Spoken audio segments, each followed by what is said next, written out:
अब हमने एग्रीगेट्स तो पढ़ लिए, 8 एग्रीगेट्स होते हैं, जीडीपीएमपी, जीएनपीएमपी। तो बहुत कंफ्यूजन होता है कि ये इतने एग्रीगेट्स हैं, सेम सेम रिपीटेशन में, इनका यूज कहाँ है? तो देखिए, इनका मैक्सिमम यूज होता है हमारे कैलकुलेशन पार्ट में। जब आप नेशनल इनकम कैलकुलेट करते हो तो इन नेशनल इनकम में ही पूरे एग्रीगेट्स बने हैं, और अगर आपको इसका बेसिक कन्वर्जन पता है तो समझ आ जाएगा। देखिए, इस चैप्टर में कैसे कैलकुलेशन फॉलो होती है मैं आपको कुछ एग्जांपल देके बताऊंगी, फिर अगर आप अपनी बुक की एक्सरसाइज करते हैं आपको अच्छे से समझ में आएगा। जैसे मान लीजिए एक एग्रीगेट दिया है यहाँ पे GDPFC, ठीक है, और मतलब फॉर एग्जाम्पल यहाँ पे दिया है GNPMP, ठीक है, ये दो एग्रीगेट आपको दिए।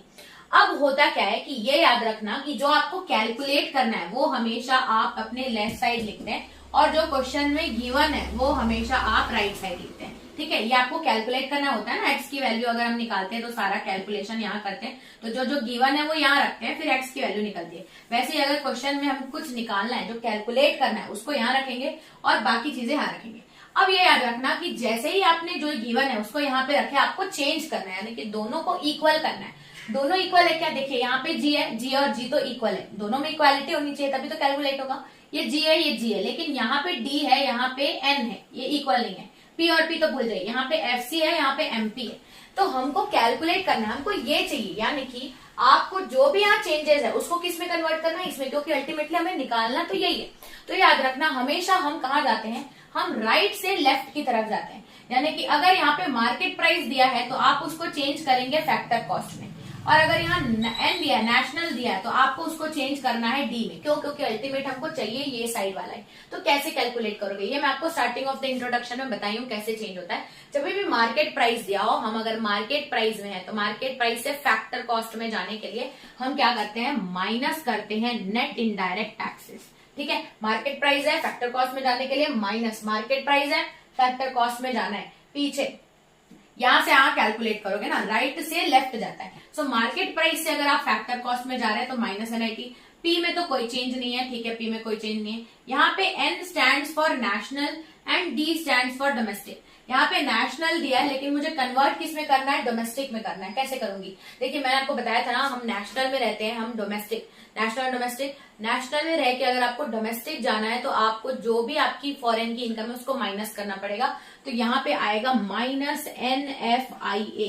इस तरीके से हम कैलकुलेट करते हैं। और देखिए, और मैं आपको एक दो एग्जांपल देती हूँ। जैसे मान लीजिए यहाँ पे लिखा हुआ है NDPMP, आपको ये निकालना है, लेकिन आपको क्वेश्चन में दिया है GNPFC, ठीक है। अब देखिए, ये दोनों अल्टीमेटली बराबर होने चाहिए, क्या है क्या नहीं। यहाँ पे नेट दिया है, यहाँ पे ग्रॉस दिया है, यहाँ डोमेस्टिक है तो यहाँ नेशनल है, यहाँ प्रोडक्ट है, तो अल्टीमेटली हमें निकालना तो यही है। यानी कि यहाँ जो भी है उसको किस में चेंज करना पड़ेगा? आपको इस साइड में। तो हम लेफ्ट की तरफ आगे बढ़ते हैं। जैसे आपका फैक्टर कॉस्ट है, फैक्टर कॉस्ट दिया है तो मार्केट प्राइस में लेके आओ, नेशनल दिया है तो डोमेस्टिक में लेके आओ, ग्रॉस दिया है तो नेट में लेके आओ। कैसे करोगे? देखिए, फैक्टर कॉस्ट है मार्केट, जब भी हम फैक्टर कॉस्ट में रहते हैं, मार्केट प्राइस में अगर हम जानते हैं तो प्लस करते हैं NIT, नेट इनडायरेक्ट टैक्सेस। ये तो हो गया हमारा, हमने मार्केट प्राइस को फैक्टर कॉस्ट में बदल दिया। प्रोडक्ट सेम है, नेशनल है, नेशनल से डोमेस्टिक जाना है, नेशनल से डोमेस्टिक जाना है तो हम अपनी फॉरेन की इनकम NFIA को क्या कर देंगे? माइनस कर देंगे।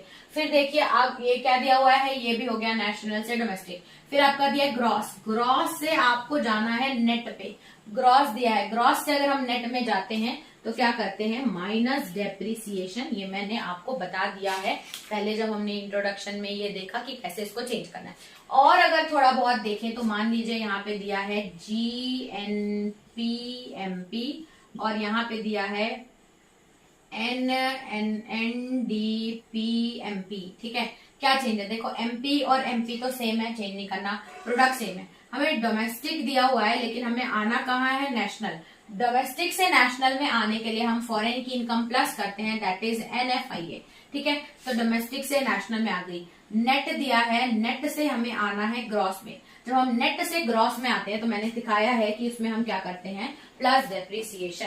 तो इस तरीके से कुछ मैंने आपको एग्जांपल दिया। आपने 8 एग्रीगेट्स पढ़े हैं, 8 एग्रीगेट्स में कुछ ना कुछ अलग है।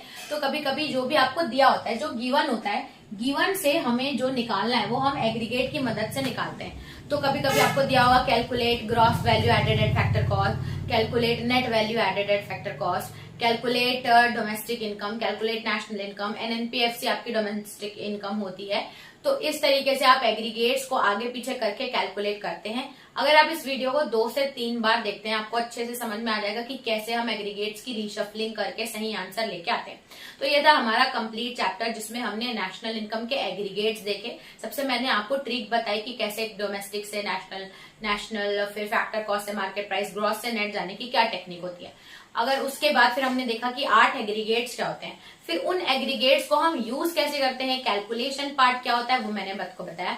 कंप्लीट थ्योरी हमने कवर किया है। अगर अब आप अपनी बुक के साथ बैठते हैं और उसको ट्राई करेंगे ग्रॉस से नेट में, नेट से ग्रॉस में, फैक्टर कॉस्ट, इनकम कॉस्ट, सारे एग्रीगेट्स को कंसेप्चुअली अगर आप जो आपने सीखा है वो अगर आप पुट करते हैं तो आपको बहुत अच्छी सी प्रैक्टिस हो जाएगी। 2 बार अगर आप वीडियो देखेंगे तो आपको और अच्छे से समझ में आएगा। तो आई होप आपको चैप्टर में समझ आया होगा। और भी कोई आप चैप्टर चाहते हैं तो आप मुझे कमेंट्स बता सकते हैं। इस वीडियो में इतना ही रखते हैं, चलते हैं नेक्स्ट वीडियो में। तब तक थैंक्स फॉर वॉचिंग।